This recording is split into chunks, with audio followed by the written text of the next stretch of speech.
Hello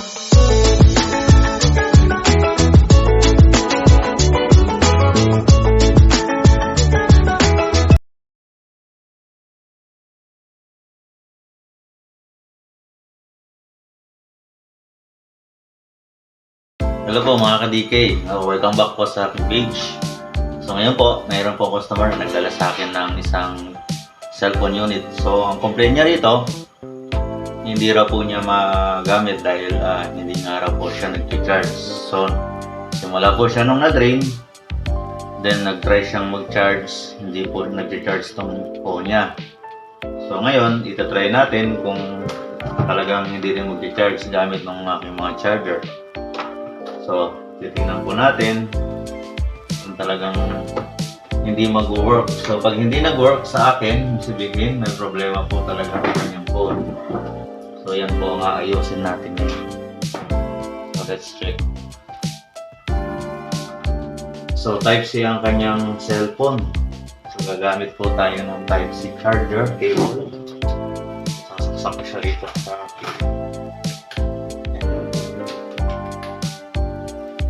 sabi kasi ng customer kanina, na-drain daw. So, titingnan natin. Kasi sabi niya, nung chinarge niya, hindi na talaga nag-charge. So, ngayon, hanapin natin ang sira niya. Talagang hindi siya mag-charge. So, ayan. Nakita niyo po, sinaksakan ko siya.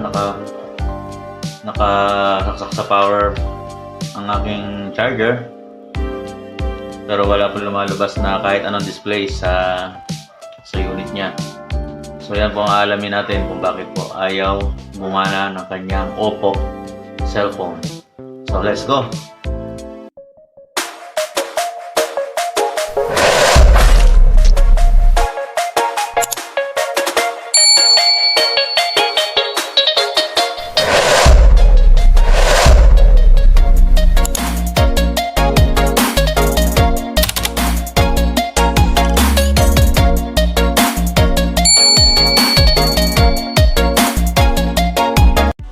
Welcome back pong muli guys sa inyong panonood. Ngayon po, sisimulan na po natin ang pagre-repair ng Oppo R17. So, ang problema po niya is hindi nga po nag-o-open at hindi rin po nag-charge. So, bago po ang lahat, tanggalin po muna natin ang SIM card, SIM slot. Then, tatanggalin po natin yung likuran niya, yung back case. I-pry up natin yung likuran, yung pinaka back cover. Well, sa case po nito is nabuksan na po siguro ito dati ng ibang technician dahil hindi na po ganun kahirap buksan ng kanyang phone. So hindi na po gumamit ng heat gun para palambutin yung adhesive. So pina-pry up ko na lang siya ng card at ng flat opener para matanggal ko po yung pinaka back cover. So ayan nga po guys, tanggal ko na po yung back cover. Sunod na po natin dyan, tatanggalin natin yung 10 screw ng motherboard cover. Yan, gumamit po ako ng magnet para madali pong masaksyon yung magnet niyan, hindi po mahulog sa sahig. So yun po ang pinaka the best na strategy kung gusto nyo pong maingatan ang mga tornilyo ng cellphone, gamit po tayong magnet. Ganon din po, tatanggalin ko na rin yung pinaka-cover ng batteries. Yan. May mga tornilyo din po siya, so ingatan din natin. Gagawin natin, i-remove natin yung battery connector. Disconnect po natin yan. Baklasin natin. Kailangan po i-check natin yung battery niya. Kung may problema, kung tumatanggap pa siya ng power or kung patay na siya. So, gamit tayo ng tester para ma-check natin itong battery. Yung tester po kasi makakapagsabi kung buhay pa or patay na yung battery. Kunin ko po yung tester ko. Titest natin itong battery. Well, as per my power tester, 3.85 volts. So which means is okay naman po dahil pumapalo yung power tester. So next na gagawin ko rito is tanggalin ko po muna yung motherboard. Yan, babaklasin natin yung cover. Then lift up the logic board. para ma-check natin. Tanggalin natin yung pinaka charger connector, LCD connector.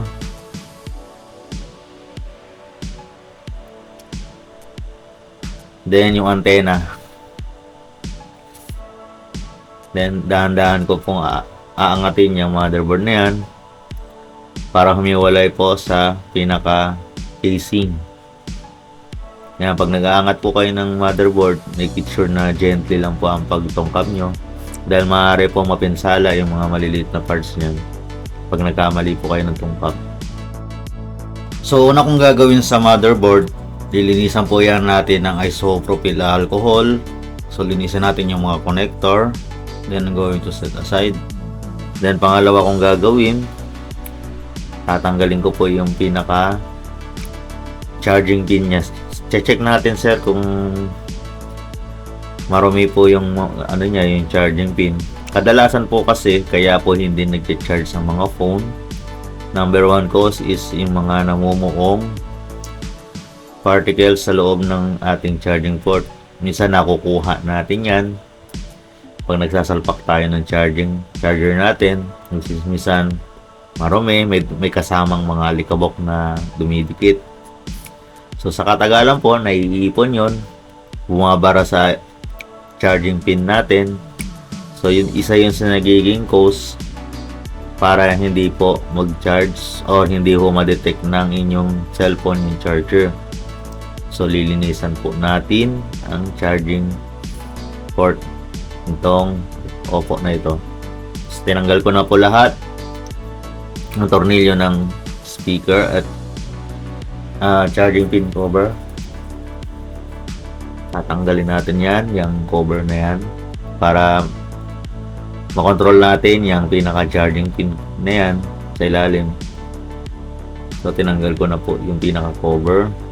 Next na gagawin ko is aangatin po natin yung pinaka charging pin.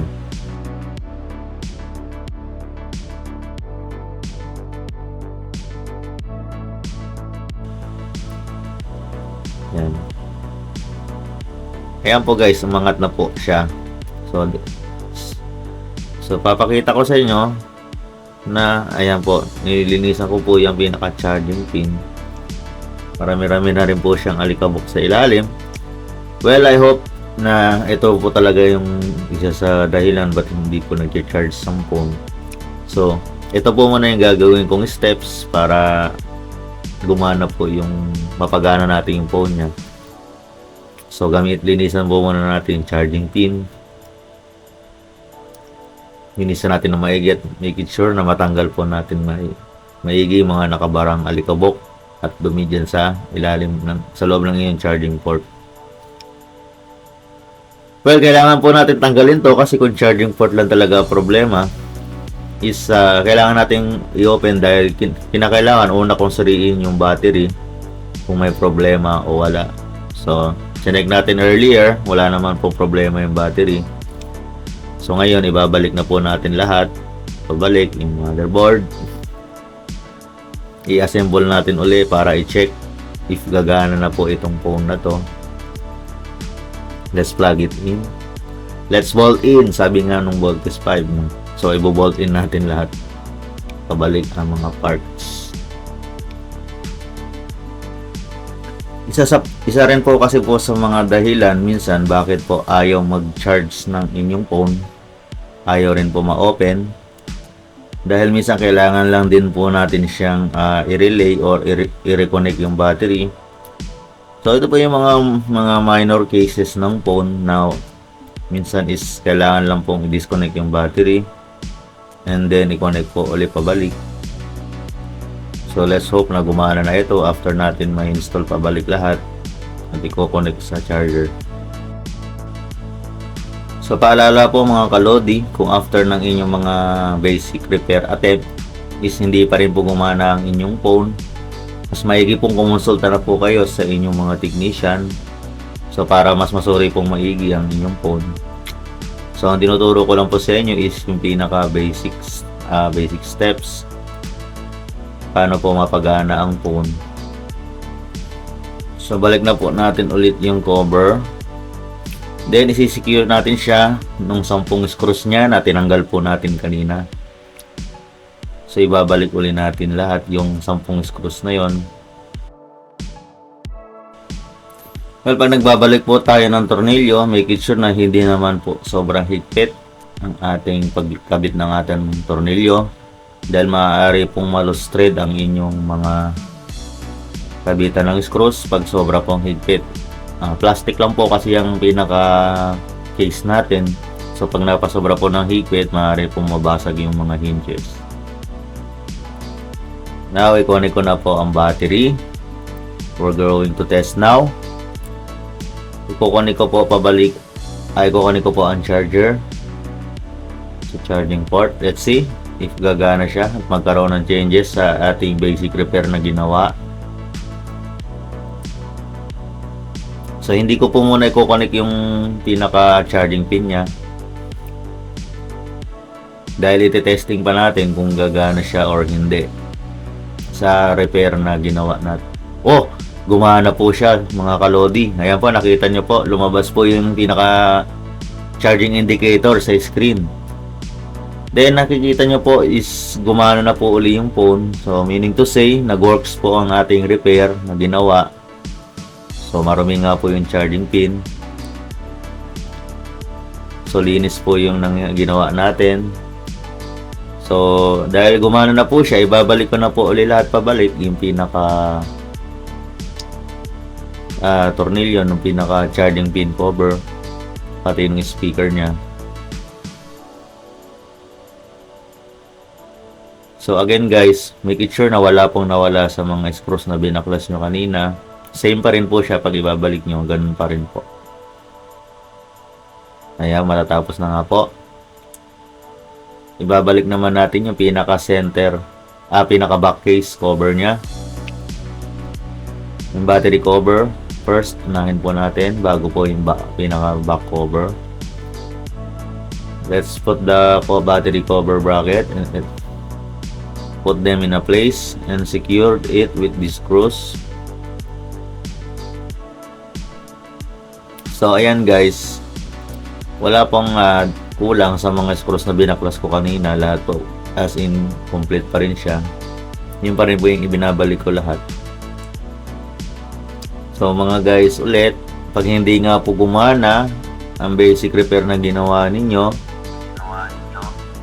so mas maigi po para na kumonsulta na rin po kayo sa pinakamalapit na technician dyan sa inyo pong lugar, para malaman po talaga yung pinaka issue po ng inyong phone.